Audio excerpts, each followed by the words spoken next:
নমস্কার, আমার আজকের রেসিপি হচ্ছে স্টাফড আলুর দম। তাই আলুগুলোকে ভালোভাবে খোলা ছাড়িয়ে ভেতরটা করে নিয়েছি এবং কোড়ানো আলুগুলোকে তেলের মধ্যে দিয়ে আর নুন, চিনি, হলুদ, জিরে গুঁড়ো, ধনে গুঁড়ো, শুকনো লঙ্কা গুঁড়ো, গরম মশলা এবং একটু পনির এবং ধনেপাতা দিয়ে ভালোভাবে পুরটা রেডি করে নিয়েছি এবং কোড়ানো আলুর ভেতরে সেই পুরটা দিয়ে সেই আলুটাকে ফিল আপ করে নিয়েছি। একটু কাজু কিশমিশও দিয়েছি যদিও।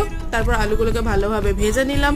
আর একটা পেস্ট বানাবো, তার জন্য কাজু কিশমিশ এবং চাটমগজ ভিজিয়ে রেখেছিলাম, সেটা বেটে নিলাম। আর তেলের মধ্যে জিরে ফোড়ন দিয়ে সেই পেস্টটা দিয়ে নুন, হলুদ, জিরে গুঁড়ো, চিনি, শুকনো লঙ্কা, কাশ্মীরি রেড মিরিচ সব কিছু দিয়ে একটা ভালোভাবে মশলাটা তৈরি করে নিলাম এবং একটু আদা বাটা।